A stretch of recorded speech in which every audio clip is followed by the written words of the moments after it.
About it, I'll be talking about it. Dennis Prager here. Join me this morning at 11, right here on AM 560, The Answer. Good morning, Dan and Amy. July jobs numbers are out. 209,000 net new payrolls, 4.3% unemployment. Participation and employment rates both kick up. Wages rise 2.5% on the year. It's pretty solid. We'll talk about that at the top of the 8 o'clock hour with Scotch Lady, the cow guy, Fox Business News contributor. But now, speaking of business, Cook County sugary beverage tax that also includes a tax on non-sugary beverages. It's all quite confusing and purposely so. Regular and diet sodas, ready-to-drink sweetened coffees and teas, sports and energy drinks, any non-100% fruit or vegetable juice. Those are the beverages that will be taxed and won't be taxed. Allegedly, 100% fruit juice, unsweetened sparkling waters, juice concentrates and drink mixes like Crystal Light, custom sweetened drinks, meaning prepared. Milk, which is a big point we'll get to in a minute. Milk and infant formula drinks for medical use. Now, unless, of course, you're purchasing these What about drinks. chocolate milk? Because chocolate milk is a sugary drink. You're going to have to defer to the Star Chamber County Well, Board but for the that. thing is every store you go into, there's different rules. Well, there's different taxes. There's not for a certain group of people. I just want to make this clear. If you're purchasing any of the above that I mentioned, categories of beverages, with a link card, then you're exempt from the tax. Are you serious? Oh, yeah. So if I got myself a link card, because I get applications all the time for different social services, then I could be exempt from this tax because it's a pretty hefty tax. You'd be exempt from the tax, and then you'd be indicted for welfare fraud. So you choose. So here's the thing. To your point, Amy, about the amount varying, because Crazy. I didn't even think about this until I had a previous conversation with our next guest. But, when you put ice in a 30-ounce cup, it's no longer a 30-ounce drink. And, of course, the tax is a cent an ounce. Right. So how do businesses calculate that? Manager, as Daily Herald reporting, Jake Griffin, managers at Culver's in Arlington Heights added 20 cents to the cost of a 32-ounce large soda to make up for the tax. Some establishments are disclosing that the increased price as a result of the tax. Some are just embedding the cost. Burger King on Elmhurst Road in Mount Prospect was charging 30 cents on a 29-ounce medium soda. Oh, Burger King in Mount Prospect. Well, I got asked out on a date there once. Did you? Yeah. I ordered a Junior Whopper, and the guy inside the packaging wrote, "Jim, you're hot. Call me." And he left his phone number. I didn't call him back. Don't worry. Jim was the name of your first husband. Yeah, right. Wow, that's great. You never know who you're going to meet at Burger King. That's Never a nice, know. It's a nice story. Or sweet. It's a great Little love story. pick me up with your Junior Whopper, huh? I'll tell you. Boy, I've never had that happen to me. So everybody should go to that Burger King. You could find love at that Burger King. Would you like fries and me with that? And over at the 7-Eleven, Ace 7-Eleven charged 28 cents for a 30-ounce drink. Speedway and Shell charged 32 cents on a 32-ounce drink. So it's all over the board, because that's the way it is. Interestingly, so the Illinois Retail Merchants Association, which represents retailers, as the name implies, sued Cook County over this tax because they suggest it's unconstitutional. I think they make a fairly strong case. So the tax was enjoined for a month before it went into effect this week. Which was awesome because all the moms, we got to stockpile Gatorade and things that we need for our kids. Probably get a lot of phone numbers, too, while you're stockpiling all those beverages.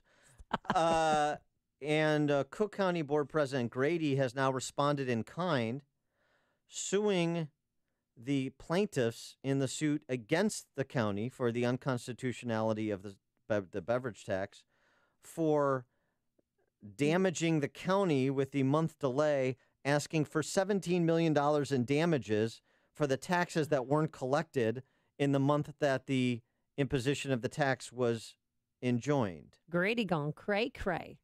It's so interesting because Grady was brought in on the wings of angels, according to editorial boards. By the way, a lot of businesses better take a hard look at their political behavior here. Because she spoke in complete sentences, she was going to be so much better than Todd Stroger. Former teacher, yeah. Even though she had been a wholly owned subsidiary of the public sector unions for her 20 years vegetating on the city council.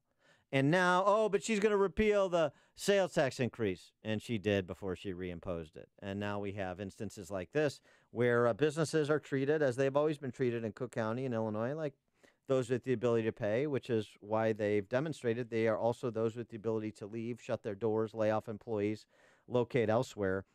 And the brazenness of Ms. Preckwinkle to actually litigate the matter for lost tax revenue is both absurd and telling at the same time. For more on this topic, we're pleased to be joined by the general counsel for the aforesaid Illinois Retail Merchants Association. She is Tanya Triche Dawood.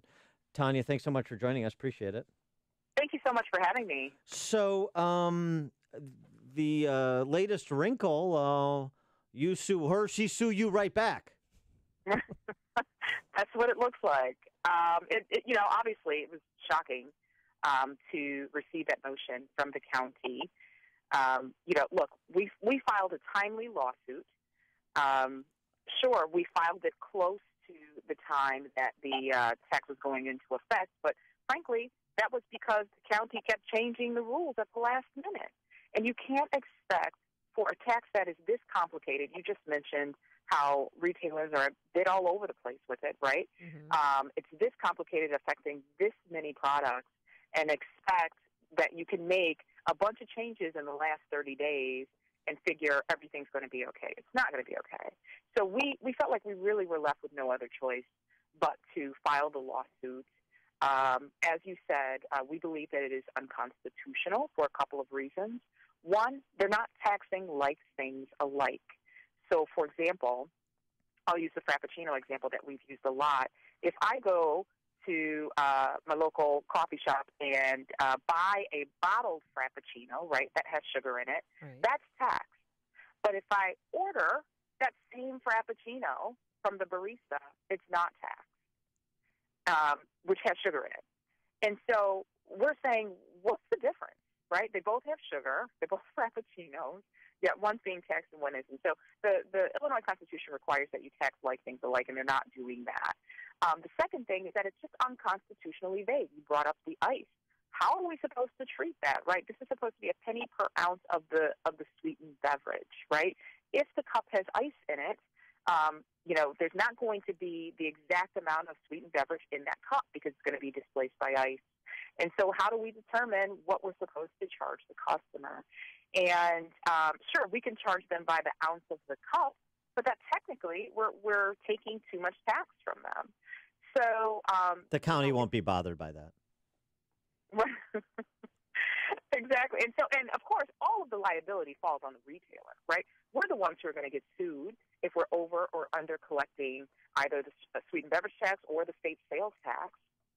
And so because we have all the liability, the county has a duty to make sure that we completely understand what is expected of us and to write laws and regulations that are clear. And they just haven't done that in this case. What about Diet Coke? Is that being taxed as well?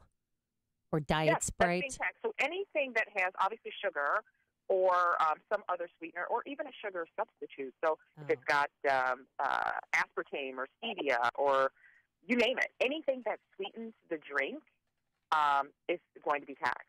Yeah, because I heard from, Preckwinkle's office, someone from in there saying, this sugary tax is about your health. We want people to start, consuming lower calorie, healthier drinks, 100% fruit juice. So what I would say to that is, obviously this happened during budget season, right? Yeah. Last year. And they had a budget deficit of, I want to say it was about $78 million. And interestingly enough, they came up with this tax, and guess what they thought they were going to collect from it? $78 million. Yeah. So this was obviously an attempt to fill the budget hole, and then they built some health, language around it. But it was, at the end of the day, a way to plug the budget. Of course it is. Without, increasing some other tax, like the property tax or the sales tax, which she already increased. So what? And also, too, I mean, there's no way to cut $78 million out of a $3 billion budget. That's not possible. Don't even entertain that idea. That's crazy talk. We certainly believe that there are cuts that can be made, Yeah. whether they be to programming, services. There are always things that governments can do. They can be very creative. And I'm sorry, go ahead. no, and what we can do as consumers of this to be creative. My neighbor, she went and did a soda and a Gatorade run in Indiana. So now people are buying gas in Indiana. They're buying cigarettes in Indiana. And now we're buying drinks in Indiana. Absolutely. And the problem that we've seen with consumption taxes, we can take the tobacco tax as an example, is once that customer leaves to go elsewhere to buy their product cheaper, they don't come back. Mm-hmm. And so when you lose that customer to a consumption-based tax, you lose that customer forever. And so that hurts all of the retailers that are on the border, right, on the Cook County side of the border. When those customers leave, they just watch them drive away, right? Watch them drive to Indiana or Lake County or DuPage or whatever. And so, it's a tax to fill a budget hole, but it's going to be a diminishing return because this tax is a very big tax, right? It's different sort of from a sales tax or something like that. In a number of cases, it can pretty much double the price of the products that you're buying. And that's worth driving elsewhere for. Absolutely. Yeah, elasticity of demand, a concept that high school freshmen learn in Econ 101 that no one in Chicago, in public office in Chicago understands or at least cares to. It's interesting. I've got a solution, though, for the problem of determining how much tax to apply with respect to these drinks and the level of ice. All we do is we hire a Cook County employee, and we for each retail establishment that sells these drinks, and they're like an umpire on site to make the call, and the retail business can pick up the cost of their salary as well. How about that? There you go. No, we don't love that idea. We don't love that idea. Yeah. But, this is Cook County consumers should be outraged, frankly. You know what? There were 8 county commissioners that voted in favor of this tax, and of course, President Preckwinkle cast a tie vote. They should be calling their county commissioners, especially the county commissioners that voted for this tax, and President Preckwinkle's office, and letting them know how they feel about more nickel and diming. And in this case, it's way more than nickels and dimes. We respect anybody with the courage to tax. It's always courageous to tax in Cook County, in Illinois. All right, she is. I'm sorry. Go ahead. Absolutely. Thank you. No. It's just from our perspective, it's never enough. It's going to be sweetened beverage today. It's going to be something else next budget season. Trans fat. Right? Ed Burke's coming for you on trans fat. You can guarantee it. You're absolutely right. She's Tanya Triche Dawood, Vice President, General Counsel at the Illinois Retail Merchants Association. Tanya, thanks for joining us. Appreciate it. Thank you so much. And she joined us on our turnkey.pro answer line.